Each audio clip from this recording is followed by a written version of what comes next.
You may have heard me mention my ADHD burnout workshop that I held live last week. Over 80 of you signed up for this session, which is a testament to not just what is going on in the world, but also how prevalent burnout is within the ADHD community. I had some positive feedback after the event and was told how timely, validating, and helpful the workshop was for many of you. For this reason, I am now selling the recorded version of this workshop, which is about an hour and 15 minutes long and includes lots of practical tools to help increase our awareness of what factors trigger our burnout, how to prevent it from creeping up again in the future, and incremental daily steps to shift how we work and live our lives. There's also a brief Q&A session for the last 15 minutes, which may benefit many of you still with questions regarding your ADHD. And as someone who has experienced burnout symptoms for many years, I also offer my own personal insights and tips which have contributed to a calmer and less pressurised life. I'm still on this learning journey, but I have now greater awareness, a new perspective, and more of an ability to pause and check in when life begins to feel overwhelming. I hope this ADHD burnout workshop helps you wherever you are in your journey and offers you an opportunity to reflect on your life and where you can make some positive shifts for your well-being, health, career and lifestyle. I always believe that when we take self-responsibility and make some changes from within, we always reap the benefits in our external world. To buy a recording of this workshop, just head to the show notes of this episode or my website, which is coachingbykate.me.uk, and all the details are on there.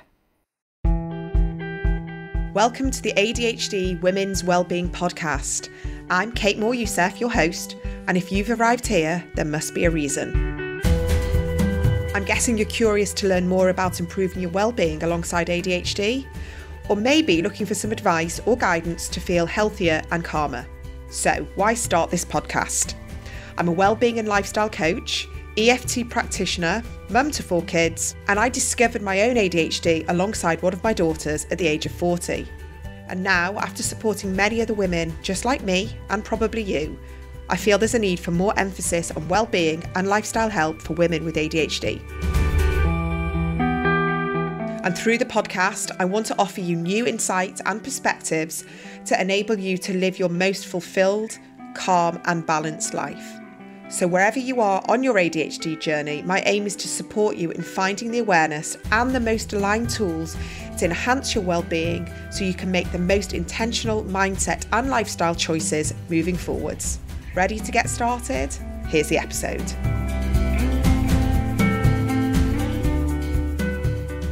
So hi everyone, welcome back to the ADHD Women's Wellbeing Podcast. And today's guest, we have Kim Rain. She is an ADHD performance coach and she specifically helps women with ADHD in their business, their careers, self-belief.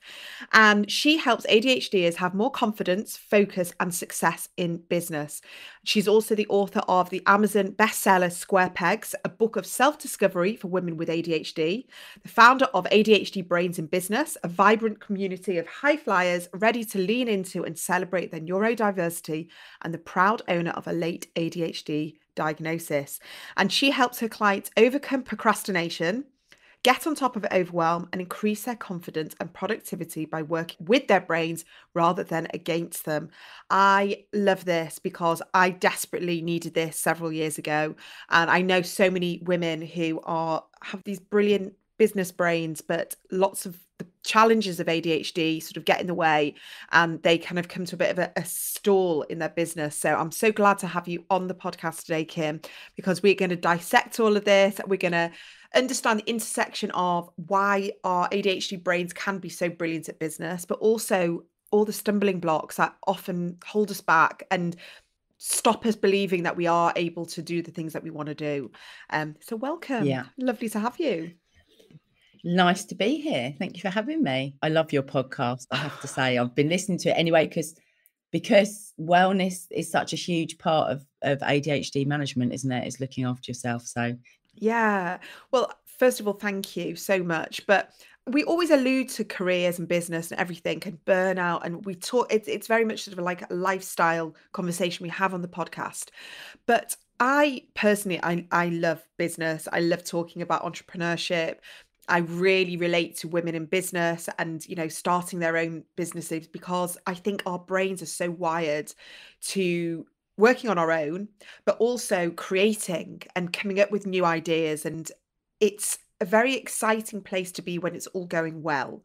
But when we hit Yeah. the overwhelm of too many ideas, we hit the procrastination, we hit that moment where we're like, who are I even to do this? Like the imposter syndrome weighs down. And then all of a sudden the ADHD feels very, very difficult. And we just want to jack it all in and forget about it and close the business down. So are you seeing this in your daily coaching? Like, is this what you're presented with your clients? Yeah, a lot. And for me, I think that I help women to feel more confident in business. That's the main thing, is that as ADHDers, the way I came into this is through, I've been coaching for 17 years and in the health and wellbeing space, really. And officially ADHD for the last year, but unofficially the last 4 years. Because what happened was one of my clients came to me, and she was an extremely successful lady. She was the global head of talent for a big media firm that we would all know, and said, Kim, I think I've got ADHD. And I was a bit taken aback, as, thinking, well, I couldn't quite fathom it, because she was so successful and so driven, and just that complete opposite of what I believed ADHD to be. And obviously that set me on opening this Pandora's box that, really led me down a path of real discovery and my own diagnosis. But actually, once I became aware of what ADHD was, I realized that I'd unknowingly been coaching ADHD for the 17 years in so many of my clients, because actually they were successful. They were doing well either in their own businesses or in their careers, but the burnout, the lack of confidence, the overwhelm, and would just be crippling, the anxiety at times and the self-doubt. And that was a lot of what I was coaching. And obviously some people I was coaching and they get well and they take everything, the strategies on board, and off they go. And then there were those people that were, it was just a real struggle for them. And I was saying to somebody the other day, actually, I didn't know about ADHD. And with some clients, it was like there was an elephant in the room, but you didn't quite know what the elephant was.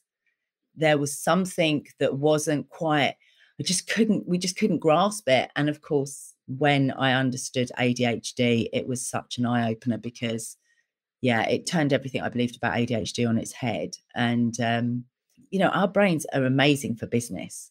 We're great at business. We're great at entrepreneurship and careers. And we can be, we're leaders, and we can be really amazing, charismatic, get everyone going, full of the ideas and all of these things. But that can also be, the amount of ideas, the fast brains can also be the downfall as well. Yeah. I talk about this, that our brains and our nervous system are like kind of almost like polar opposites. Our brains are on the go all the time, never letting up.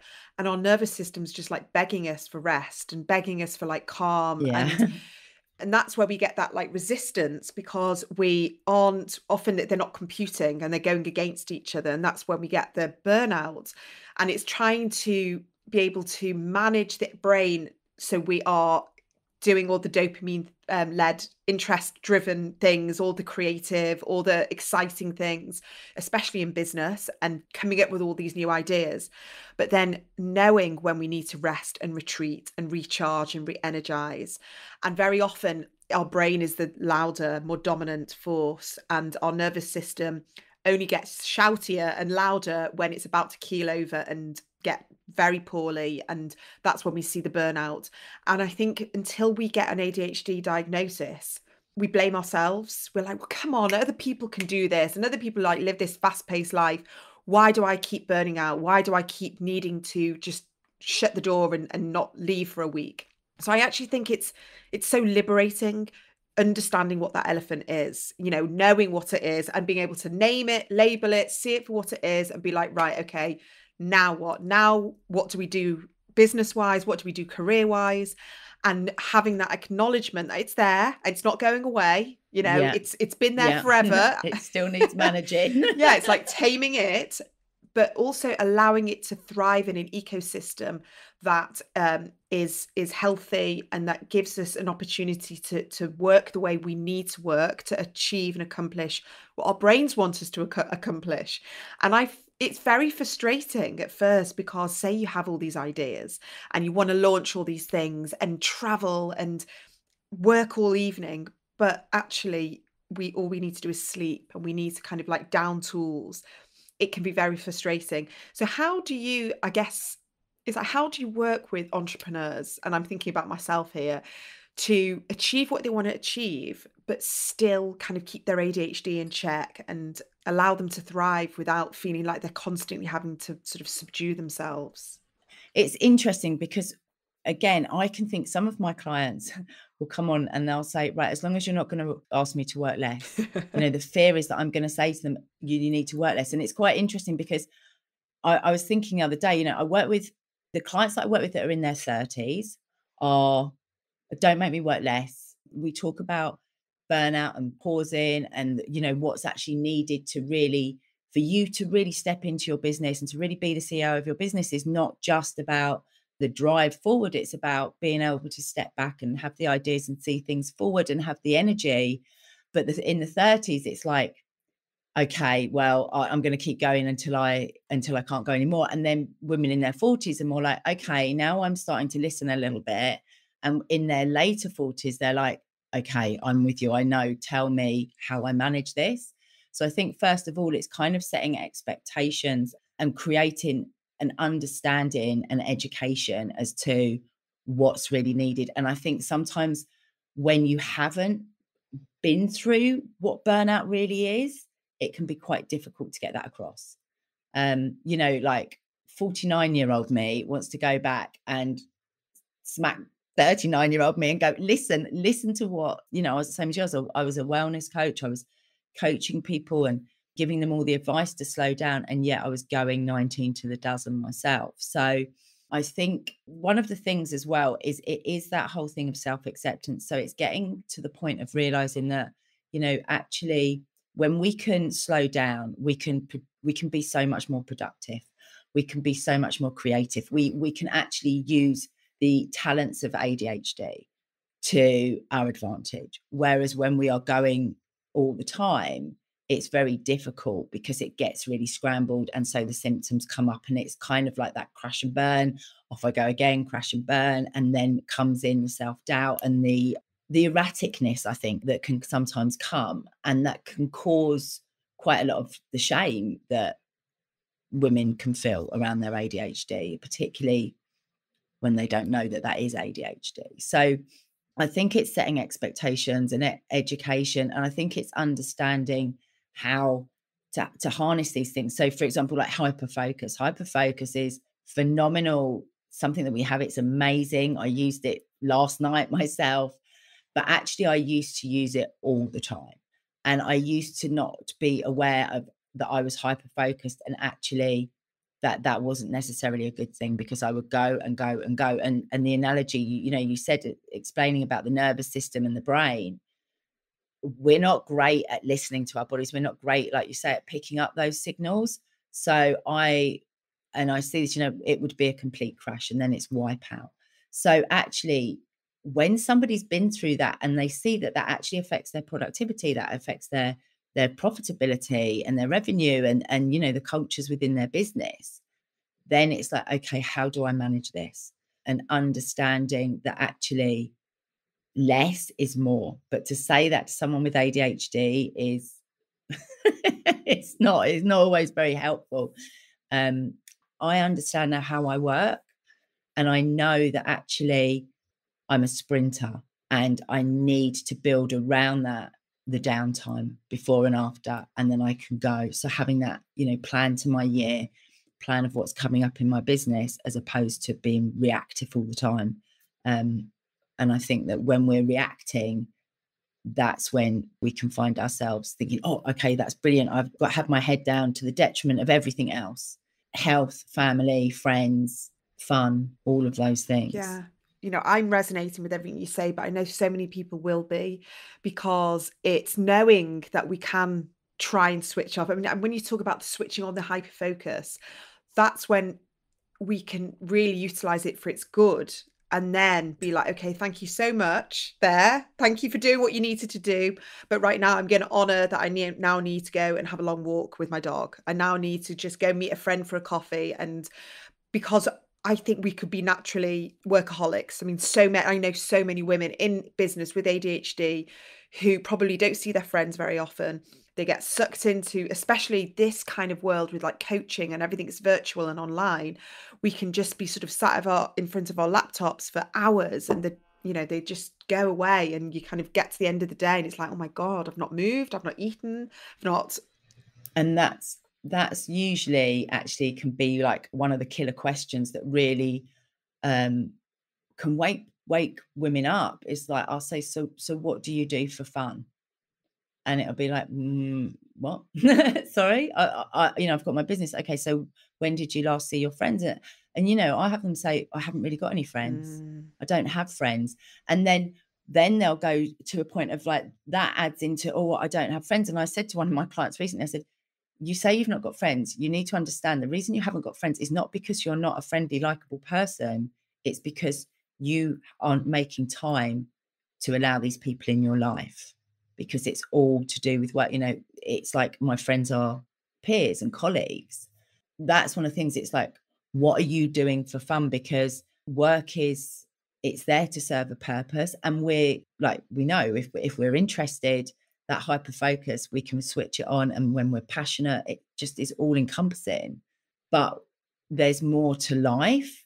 And I sometimes think, again, I think as you get a bit older and like the burnouts become longer and more debilitating, you start to think, hang on, what's going on here? What's happened? How have I got into this place? Yeah, and especially with hormones and menopause, and that's Yeah. when typically we see, I think, the more extreme highs and lows, that women are starting to Yeah. really understand their energy and see where they're not sleeping properly, where anxiety's showing up more.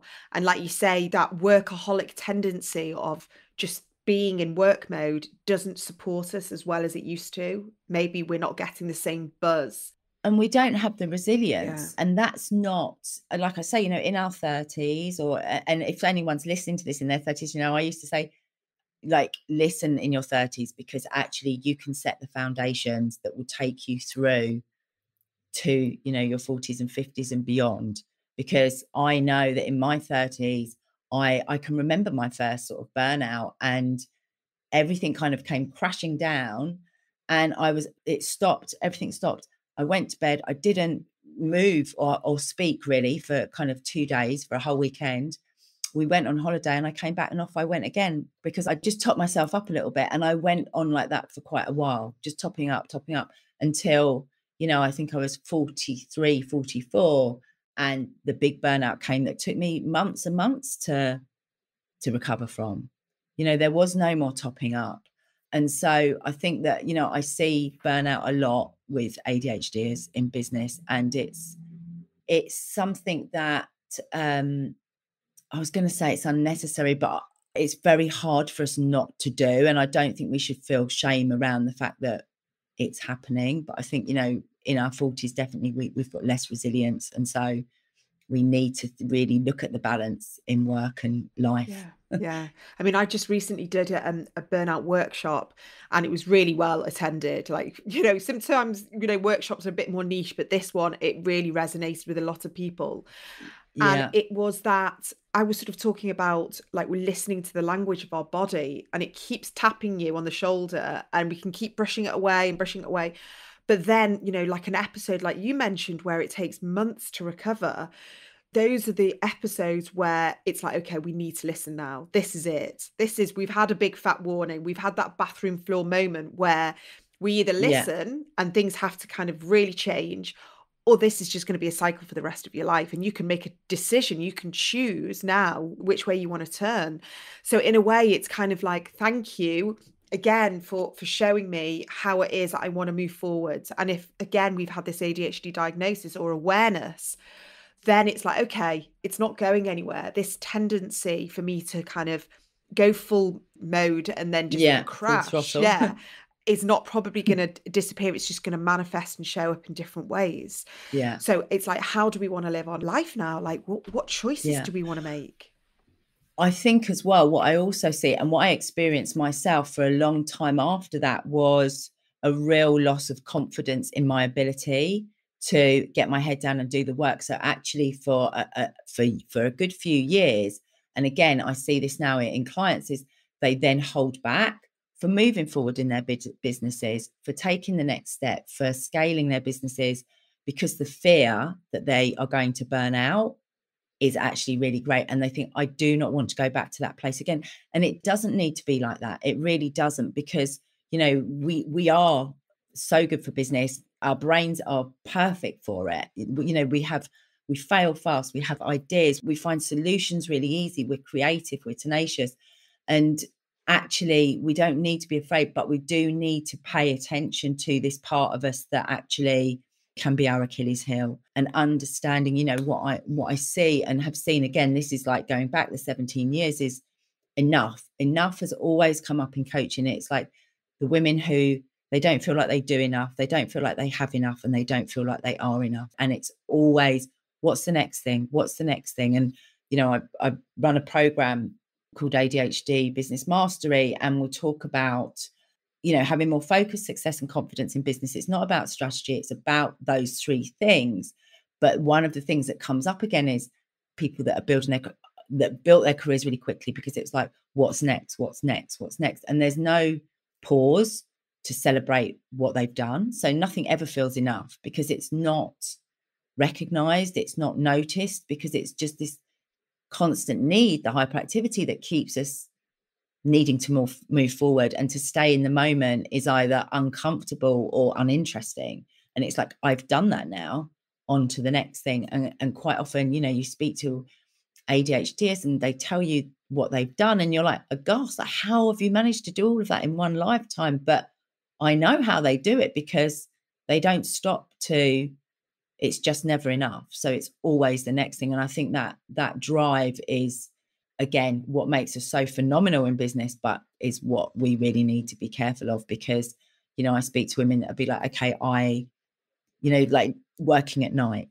I did this last night, I don't very often do it now. And I think this is the difference for me now, and what I try and work with my clients is, I have to work with my energy. And actually, there is that time when I'm in the flow and it's working, and I need to pull it out the bag. And I said to my husband, do you know what? I'm just going to crack on tonight. And I haven't done it for ages, but I did it last night and it worked really well. Today, that's it. But what can often happen is that night can go on to the next night and the next night, and that becomes a pattern. And before you know where you are, you know, the nights are getting later, the mornings are getting later, the food's getting faster, the workouts are getting skipped, and, you know, social life's gone out the window, and you're in this place where work is just consuming you. And I think that's part of our drive that we need to learn to kind of tame and harness, but not let it take over. And that's been a real big change for me, and something that I try and help my clients with, is that actually, you know, there has to be balance, because if you don't do it, you can't play the game and you can't win at the game. Oh my God, Kim, I'm sat here just like hanging on to every word of yours, because I know all of this, but I can see myself in this description 100%. You know, what you were describing then, this drive. I mean, I had a podcast before this called The Ambitious Mum, and you might have heard me talk about it on other episodes, but it was before I was diagnosed. And for me, it was a curiosity and a deep dive into, why have I got this ambition, this relentless ambition, navigating motherhood and having all the trials and tribulations of like being a mum with young kids at the time, but having this non-stop restless mind that would never let me just enjoy being in the present moment. Like, I couldn't just be a mum. And this ambition that just kept going, more, Kate, do more, you're not doing enough. And so I had this podcast and I look back at it, and it was basically me, just an undiagnosed version of me going, tell me, give me answers, I'm desperate.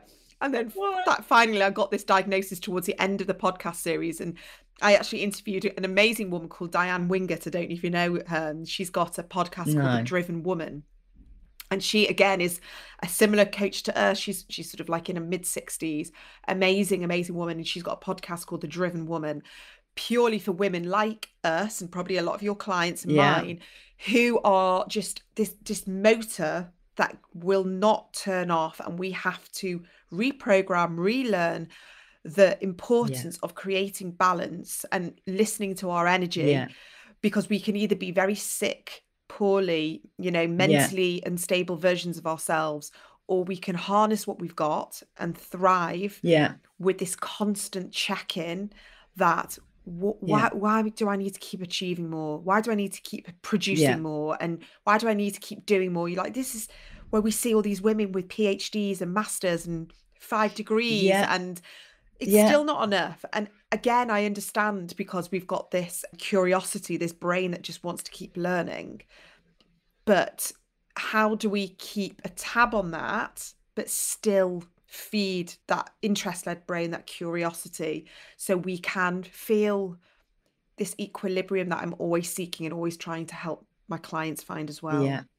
It's understanding that we're enough, understanding that what we do is enough. And actually, you know, part of it is understanding that it's okay to stand still for a bit and and I think, one of the things that I do with clients, it's like we celebrate the amazing things that you achieve, because there's so many things that, people tell me they've achieved and that they just brush off. And I'm like, wow, hold on a minute. I talk to clients, I say, okay, this idea of never having done enough in the day. So I start with my clients and I'm like, okay, you pick 3 things that you're going to do that day in your business. 3 things. And don't pick the 3 massive things, but it might be, I'm going to record a podcast. I'm going to, schedule in a couple of posts, and I'm going to send an email, whatever it is. When those things are done, you are done for the day. Now, if those things are done at 10 o'clock in the morning, you can carry on doing some work.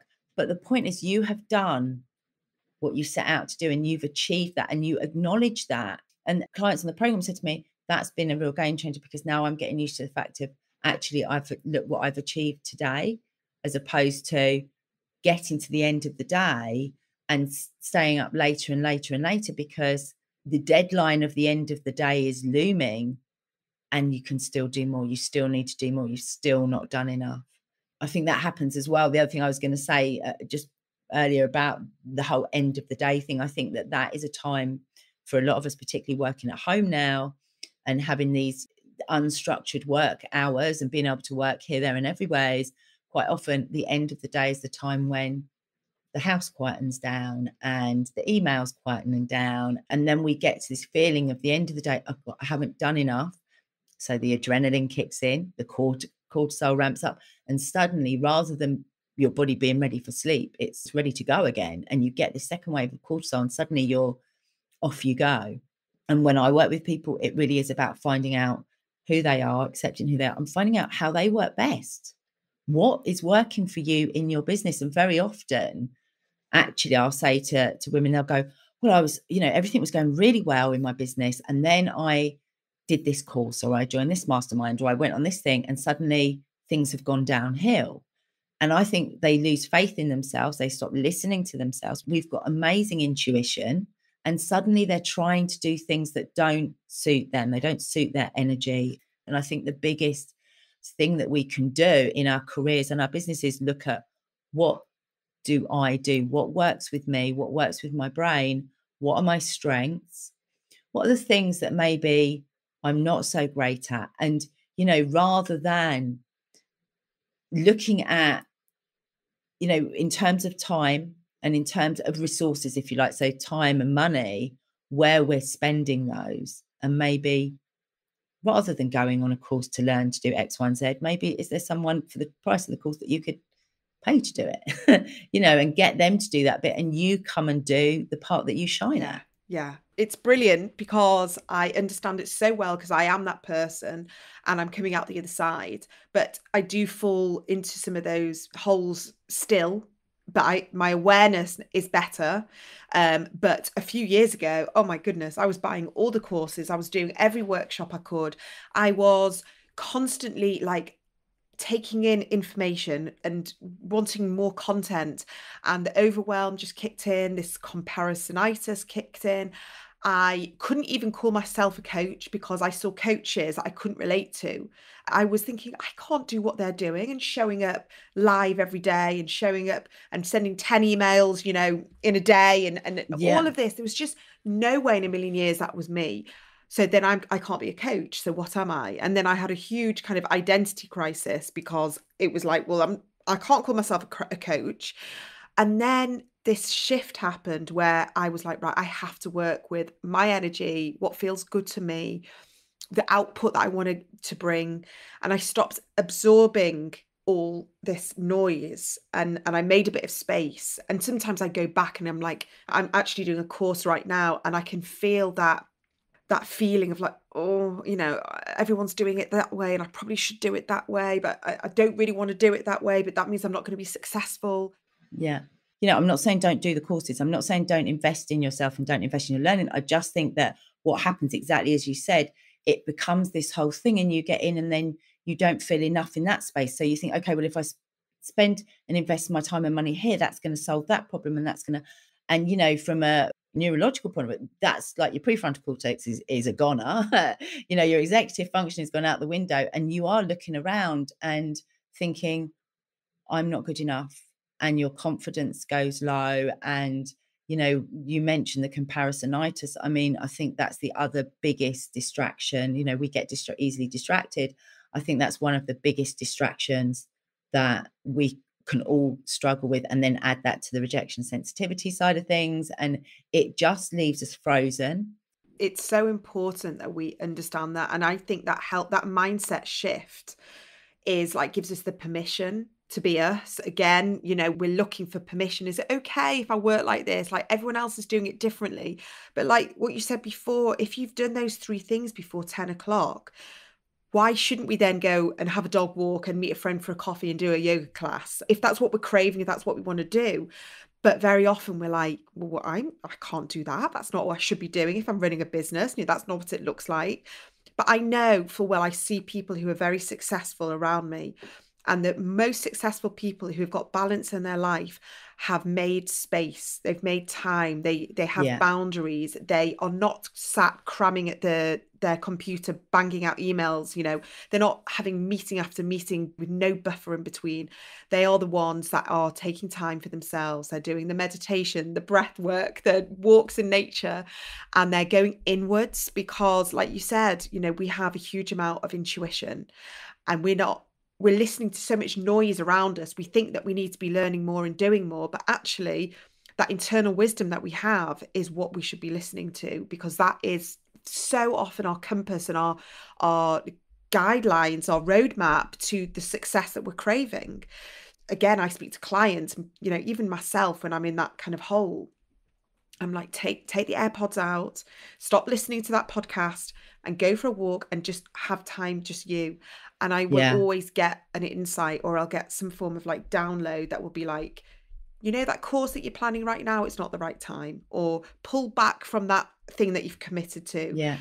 And that's okay. That's the other thing, is to think it's not the right time, and that's okay, because I can trust myself.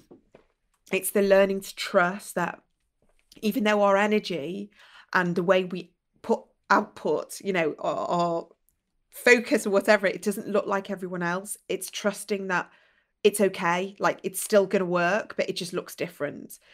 And then we get the evidence. If we have an opportunity where we can down tools and switch off, make a break from social media, and we stop kind of, scrolling, we make a bit of space and we start listening from within, and then we get the evidence that we've made the right call.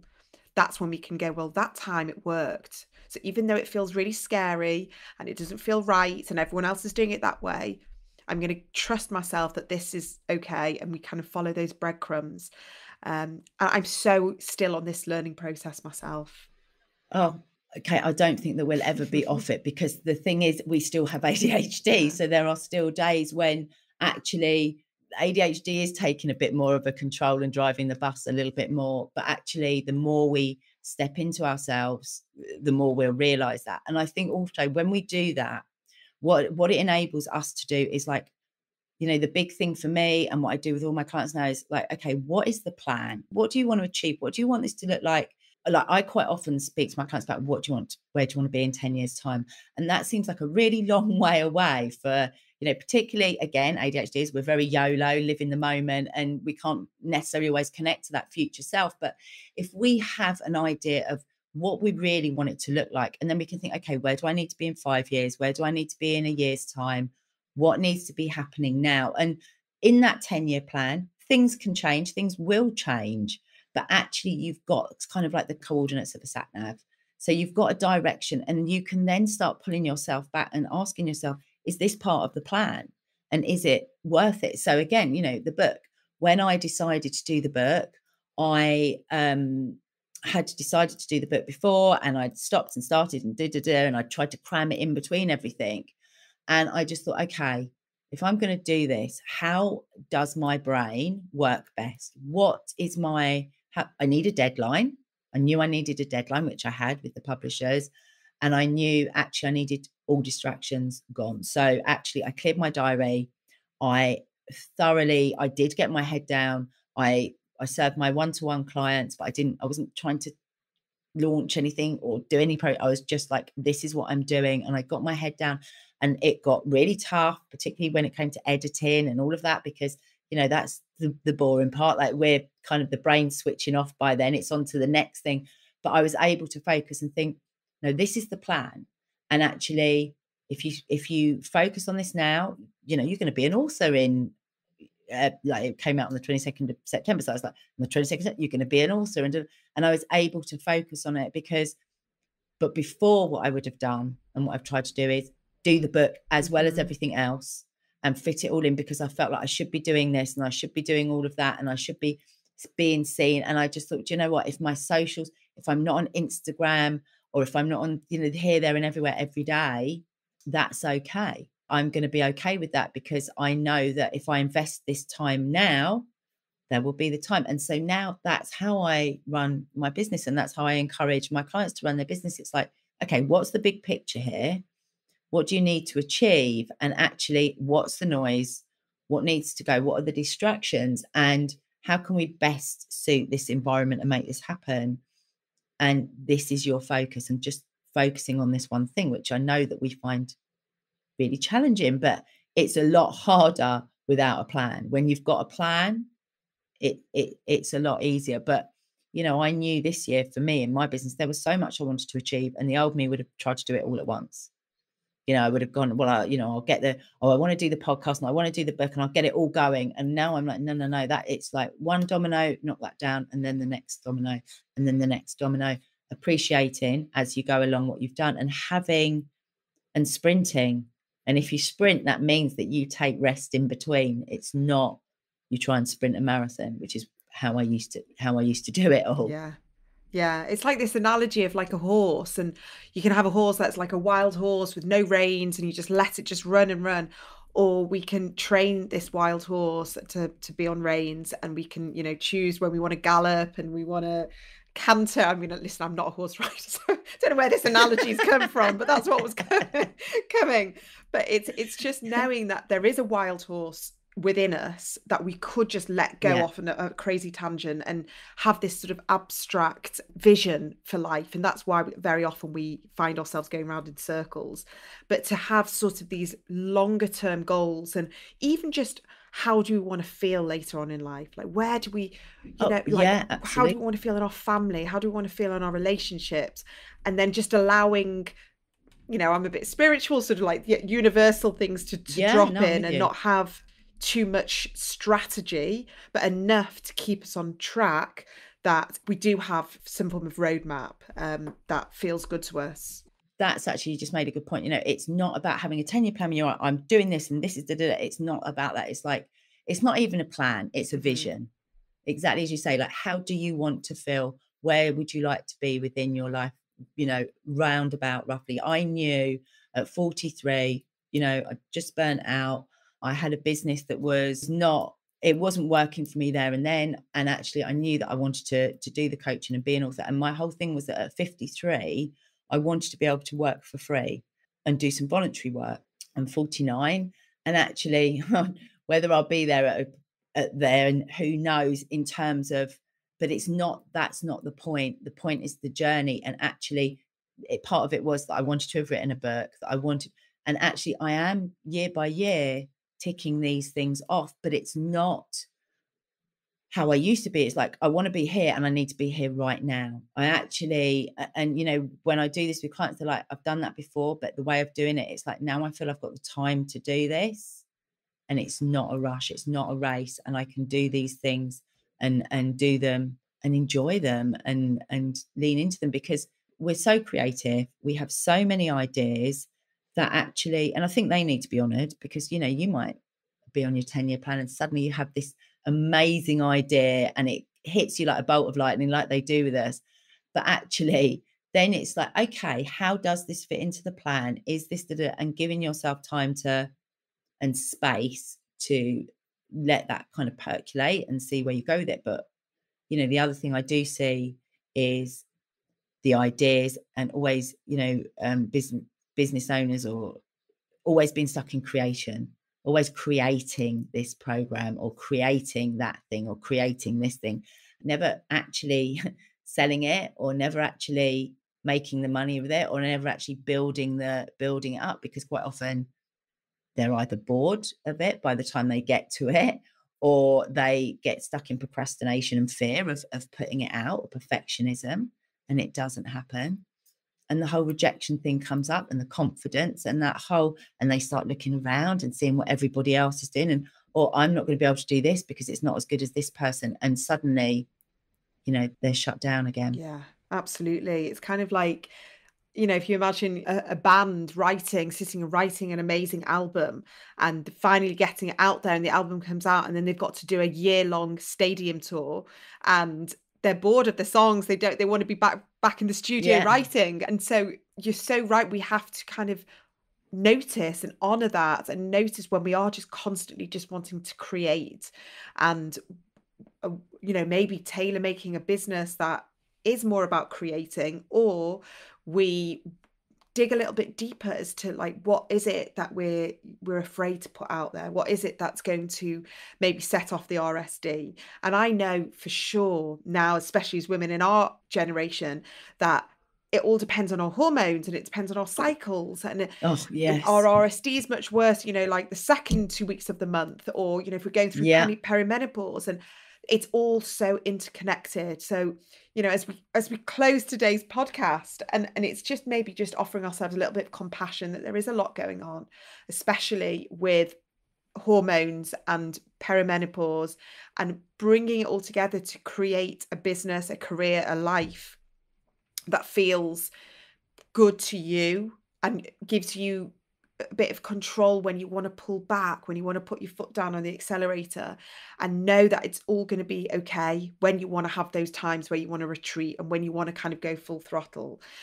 And it's genuinely, I think it's like learning every day, like you said before, we're always going to be on this journey. It's never gonna end. No, it's constantly just checking in with yourself and thinking, actually, am I being effective here? Am I being productive? Or do I just need to step back and recharge my batteries and come back stronger? And I know now that I work this way, I work far more efficiently, have much more fun, enjoying my business. And that's what I help other people do, because what's the point otherwise? But we can get super hyper focused on work, and it can be not good.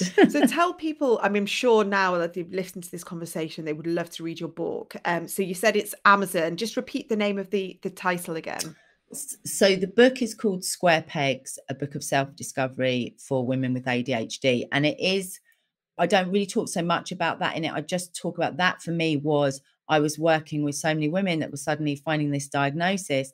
And that's really a book to address the stories and beliefs and rituals and strategies that you will have created from years and years of living with undiagnosed ADHD, and trying to fit in and maybe not, or keep up, and that. So we do talk about the work part of it, but so that's on Amazon. So Square Pegs, a book of self-discovery for women with ADHD.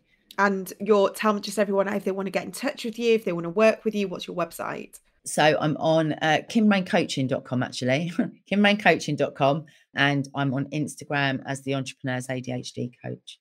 and everywhere else, as Kim, rain with an E on the end. Honestly, it's been a pleasure. It's been so insightful. You've given me lots of things to think about, because I think this was a very timely conversation for me, as I am sort of feeling like I'm on the cusp of something that resembles burnout, but I'm going to be pulling back a little bit, over the next couple of weeks. My kids' half term coming up, and I've made a commitment that we're going away for a couple of days, and I'm going to be really strict with myself about work and social media.